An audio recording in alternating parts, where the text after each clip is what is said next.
दोस्तों, क्या आप जानते हैं कि कुछ हफ्ते पहले एक इंटरव्यू में हनी सिंह ने इस्लाम के बारे में ऐसा क्या कहा जिसने पूरे इंडिया को शॉक कर दिया। और क्या आपको पता है कि रोनाल्डो इस्लाम और मुसलमानों को इतना सपोर्ट क्यों करते हैं? प्लस तो अस्सलाम वालेकुम, मेरा नाम है रेहान और आपका फिर से इस्तकबाल है मेरे चैनल पे।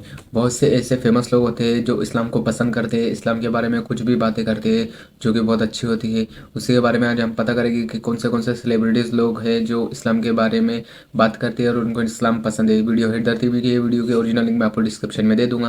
बिना किसी तरह की वीडियो शुरू करते हैं। फिर आज के इस वीडियो में मैं आपको इस्लाम के मुतालिक कमेंट करने वाले दुनिया के सबसे फेमस लोगों के बारे में बताने जा रहा हूं। तो शुरू करते हैं अपना countdown.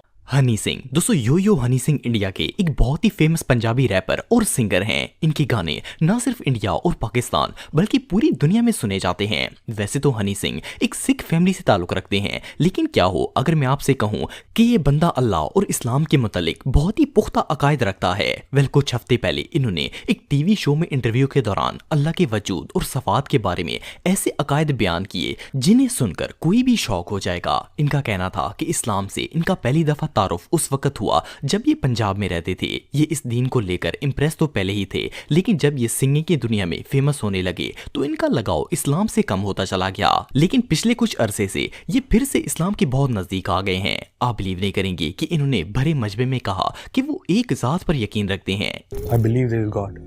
There is only one God. इनका मानना है कि जिसने भी सबको पैदा किया है वो एक है, इसकी कोई शक्ल नहीं है, ना ही इसकी कोई बड़ाई का पैमाना है और ना ही जवाल है। इन्होंने ये भी कहा कि ये पूरी कायनात और इसमें मौजूद हर चीज एक ही जात ने बनाई है। इनकी बातों से साफ पता चलता था कि हनी सिंह के बिलीव्स क्या हैं और ये एक ही जात पर बिलीव करते हैं। सिर्फ इतना ही नहीं बल्कि इन्होंने इंटरव्यू में ये भी बताया कि फेम हासिल करने से पहले इन्होंने इस्लाम, हजरत मोहम्मद सल्लल्लाहु अलैहि वसल्लम, हजरत ईसा अलैहिस्सलाम और हजरत मूसा अलैहिस्सलाम के बारे में भी बहुत सी बातें सीखी थी। प्रॉफिट मोहम्मद, इन सब के बारे में पता चला। इवन ये इस्लाम के सूफीज्म को भी बहुत पसंद करते हैं। यहाँ तक कि चंद माह पहले इन्हें दुबई एयरपोर्ट पर मुस्लिम ड्रेस यानी कंदोरे में देखा गया। इन्होंने वहां अपने फैंस के साथ पिक्चर्स भी बनवाई और इस मौके पर भी इन्हें काफी ज्यादा ट्रोल किया गया। इवन बहुत से लोग तो ये भी कह रहे थे कि शायद हनी सिंह ने इस्लाम कबूल कर लिया है। बहरहाल जो भी हो, इनका ये इंटरव्यू वाकई में देखने लायक था।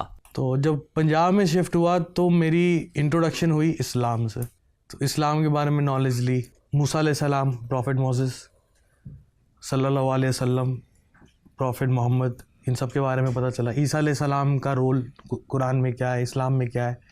Cristiano Ronaldo. दोस्तों, रोनाल्डो दुनिया के सबसे मशहूर फुटबॉलर और सेलिब्रिटी हैं। इनका ताल्लुक पुर्तगाल से है और मजहब के एतबार से ये क्रिश्चियन हैं। कहने को तो रोनाल्डो एक नॉन मुस्लिम है, लेकिन इनके दिल में मुसलमानों के लिए जो जज्बा और खलूस है वो इनके अमल से वाज़ा नजर आता है। इन्होंने बहुत से मौकों पर मुसलमानों को सपोर्ट किया है। लास्ट ईयर इन्होंने मोरक्कश मुस्लिम्स के लिए जो नेक अमल सर अंजाम दिया वो वाकई में काबिल तारीफ था। 8 सितंबर 2023 को मोरक्को में बहुत शदीद अर्थक्वेक आया था जिसने ना सिर्फ हजारों मुसलमानों की जान ले ली बल्कि बहुत से लोगों को बेघर भी कर दिया था। इस मुश्किल वक्त में रोनाल्डो ने मुसलमानों का बहुत साथ दिया। इन्होंने मोरक्को में मौजूद अपने 4 स्टार होटल जिसका नाम द पेस्टाना CR7 है, इसे मुसलमानों की पनाहगाह के तौर पर इस्तेमाल करने का ऐलान कर दिया और कहा कि जो चाहे इस होटल में आकर रह सकता है। और बहुत से लोगों ने वहां पर पनाह भी ली। इस्लाम और मुसलमानों के साथ CR7 का लगाव सिर्फ यहाँ तक महदूद नहीं है बल्कि ये काफी हद तक इस्लाम की तालीमात पर भी अमल करते हैं। इन्होंने अपने एक इंटरव्यू में अल्लाह का कौल बताया और कहा कि अल्लाह पाक फरमाता है कि तुम खर्च करो, मैं तुम्हें और दूंगा। इनका कहना था कि जब से इन्होंने अपनी लाइफ में इस चीज को अप्लाई किया है वो बेहतर से बेहतरीन होते चले गए। सिर्फ इतना ही नहीं बल्कि इन्होंने सीरिया के मुसलमान बच्चों के लिए एक स्पेशल वीडियो भी बनाई थी जिसमें इन्होंने कहा कि वो हमेशा इनके साथ हैं और इन्हें हौसला भी दिया। I am a very famous player, but you are the true heroes. Even ये अपने होम कंट्री को छोड़कर अपनी फैमिली के साथ सऊदी अरेबिया में शिफ्ट हो गए हैं। इसके अलावा इन्होंने दुबई के अंदर भी अपने घर बाय किए हैं। एनीवे, आप में से कौन कौन रोनाल्डो का फैन है कमेंट बॉक्स में मुझे जरूर बताइएगा। अवाद प्रताप ओझा। दोस्तों, अगर आप शॉर्ट वीडियोस देखते हैं तो आपने इस शख्स को जरूर देखा होगा। अवाद प्रताप की बात की जाए तो ये एक टीचर और मोटिवेशनल स्पीकर हैं जिनका ताल्लुक इंडिया से है। इनकी अपनी एकेडमी है जहां ये स्टूडेंट्स को IAS की तालीम देते हैं। वैसे तो अवाद सर हिंदू हैं, लेकिन इस्लाम को लेकर इनके अंदर जो नॉलेज और जज्बा है इसे देखकर ऐसा लगता है जैसे ये किसी मुसलमान घराने के फर्द हैं। कुछ साल पहले इन्होंने अपनी एकेडमी के बच्चों को इस्लाम के मुतालिक आगाही देना शुरू की जिसकी बेशुमार वीडियोस इंटरनेट इंटरनेट पर मौजूद हैं। इन्होंने अपने एक लेक्चर में हिंदुस्तान के अंदर मुसलमानों की आमद और इनके अरूज के बारे में बताया और कहा कि इस्लाम एक इक्वलिटी का दीन है। इस दीन में मोची और अफसर दोनों बराबर हैं। अगर किसी मस्जिद में मोची पहले नमाज पढ़ने चला जाए तो वो पहली सफ में खड़ा होगा और अगर कोई अफसर आखिर में आया हो तो वो आखिरी सफ में खड़ा होगा। अगर मोची पहले मस्जिद के अंदर पहुंच गया है तो वो आगे खड़ा होगा और कलेक्टर बाद में आया है तो वो पीछे खड़ा होगा। फिर इन्होंने अपने मजहब को इससे कंपेयर करते हुए फर्क बताया और कहा कि हिंदू मजहब में इक्वलिटी वाला कोई सीन नहीं है। इन्होंने अपने लेक्चर में ये तक कहा कि इस्लाम से पहले किस तरह लोग अंधेरे में डूबे हुए थे और इस अंधेरे में मोहम्मद सल्लल्लाहु अलैहि वसल्लम एक चिराग लेकर दाखिल हुए जिससे हर तरफ रोशनी फैल गई। पूरी दुनिया में अंधेरा और उस अंधेरे में मोहम्मद साहब लैंप लेकर खड़े हुए। सिर्फ इतना ही नहीं बल्कि इन्होंने अपनी एक वीडियो में उस बूढ़ी औरत का किस्सा भी सुनाया जो कि नबी करीम सल्लल्लाहु अलैहि वसल्लम पर कूड़ा फेंकती थी। कोई महिला उनके ऊपर डेली कूड़ा फेंकती थी। इनका कहना था कि अगर मोहम्मद सल्लल्लाहु अलैहि वसल्लम की जगह कोई और होता तो उस बूढ़ी औरत को मार देता। हमारे आपके ऊपर फेंक दे हम तो गोली चला दे तुरंत। लेकिन इन्होंने सब्र का मुजाहिरा किया और हिस्ट्री क्रिएट कर दी। यहाँ तक इन्होंने ये भी बताया कि हजूर सल्लल्लाहु अलैहि वसल्लम मेराज पर तशरीफ ले गए थे और इवन ये भी कहा कि पैगंबर सिर्फ मुसलमानों के लिए नहीं आते बल्कि तमाम इंसानों के लिए रहमत होते हैं। पैगंबर हमारा कह रहा है, हमारा वो हम सब के पैगंबर है, किसी खास विशेष के नहीं है। हिंदू होने के बावजूद ये अपने स्टूडेंट्स को हमेशा कहते हैं कि कुरान को पढ़ो और समझो। वो कहता पढ़ो। डेफिनेटली इस्लाम के मुतालिक इन्हें इतनी इन्फॉर्मेशन इसीलिए है क्योंकि इन्होंने इस्लाम के मुतालिक काफी सारी स्टडी की होगी, इसीलिए ये अपने स्टूडेंट्स को हमेशा इस्लाम का हवाला देकर समझाते रहते हैं। जब भूख लगती है तो अल्लाह को छोड़कर कोई याद नहीं आता। आप कभी इस्लाम की हिस्ट्री पढ़ो। यूरोप औरतें जलाई जा रही थी, हिंदुस्तान सती प्रथा, चीन में तो लड़कियों को ऐसे ही मार डालते थे। पूरी दुनिया में अंधेरा और उस अंधेरे में मोहम्मद साहब लैंप लेकर खड़े हुए। इस्लाम, प्रेम, मैसेज।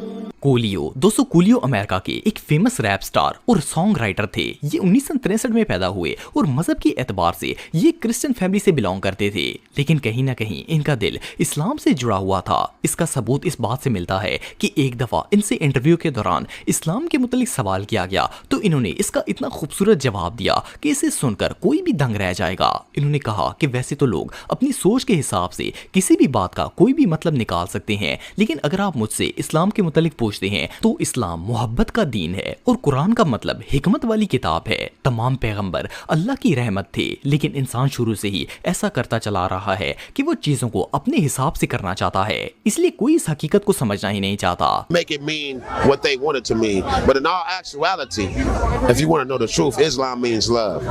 वेल कोलियो ने अपने इंटरव्यू में जो कहा, इसे सुनने के बाद तो कोई भी मानने पर मजबूर हो जाएगा कि ये इस्लाम को गहराई से जानते थे। और सिर्फ इतना ही नहीं बल्कि इन्होंने जिन अल्फाज में दीन इस्लाम की तारीफ की वो दीन को जाने बगैर कोई नहीं कर सकता। वैसे तो कोलियो बज़ाहिर कभी भी मुसलमान होने का दावा नहीं करते थे, लेकिन ये इस्लाम से बहुत मुतासर थे। अनफॉर्चुनेटली सितंबर 2022 में इनकी डेथ हो गई थी। If you want to know the truth, Islam means love, okay? And the Quran means wisdom, right? And the Prophet of Islam is about mercy. Joy रोगन दोस्तों, जॉय रोगन अमेरिका के सबसे फेमस पॉडकास्टर हैं। वैसे तो ये कैथलिक फैमिली में पैदा हुए थे, लेकिन जैसे ये बड़े हुए इन्होंने अपना अकीदा चेंज कर लिया और ये एक एग्नोस्टिक बन गए, जो कि माज़अल्लाह अल्लाह को किसी भी रूप में नहीं मानते। इनका ये आलम था कि एक दफा इन्होंने अपनी पॉडकास्ट में इसराइल और गजा की जंग पर बात करते हुए कहा कि वो यहूदियों के साथ हैं और इसराइल जो कर रहा है वो बिल्कुल ठीक है। लेकिन आप बिलीव नहीं करेंगे कि अब वही जॉय रोगन अपनी पॉडकास्ट में फलस्तीन के अंदर मुसलमानों पर होने वाले मजालम के खिलाफ खुद ही आवाज उठा रहे हैं। इन्होंने अपने शो में रॉबर्ट ली जूनियर के साथ मिलकर गजा में होने वाली तबाहियों और मुसलमानों की हालात पर शदीद दुख का इजहार किया और कहा कि जितनी तबाही फलस्तीन के अंदर हो चुकी है, इसे ठीक होने में शायद कई साल भी कम पड़ जाएंगे। इवन वो अंदाजा भी नहीं लगा सकते कि कितने बेगुनाह लोग और मासूम बच्चे इसराइल ने मार दिए हैं। और सिर्फ इतना ही नहीं बल्कि इन दोनों पॉडकास्टर्स ने कहा कि जब इसराइल गवर्नमेंट से पूछा जाए कि वो ऐसा क्यों कर रही है तो वो कहते हैं कि ऐसा करना जरूरी है। यहाँ तक कि एक पॉडकास्ट में तो इन्होंने ये भी कहा कि इसराइल बिल्कुल गलत है, इसराइली लोग फलस्तीन के लोगों को बेजा कत्ल कर रहे हैं, जो कि बहुत बड़ा जुल्म है। जॉय वो पहले पॉडकास्टर हैं जिन्होंने एक नॉन मुस्लिम होकर भी फलस्तीन के मुसलमानों के हक में आवाज उठाई है। तो आपको वीडियो कैसी लगी कमेंट बॉक्स में ज़रूर बताना। यही कुछ फेमस लोग थे जो इस्लाम को पसंद करते, इस्लाम के बारे में जानने की कोशिश करते, और बस अल्लाह इनको हिदायत दे, अल्लाह ही हिदायत देता है। होपफुली गाइस आपको मेरा वीडियो पसंद आया होगा। इस वीडियो पसंद आए तो इस वीडियो को लाइक कीजिए, चैनल पर नए हो तो चैनल को सब्सक्राइब करके बेल आइकन जरूर दबाइए। ऐसी और वीडियोस देखने के लिए अपना ख्याल रखिए। मैं मिलता हूं आपसे नेक्स्ट वीडियो में। अल्लाह हाफिज़।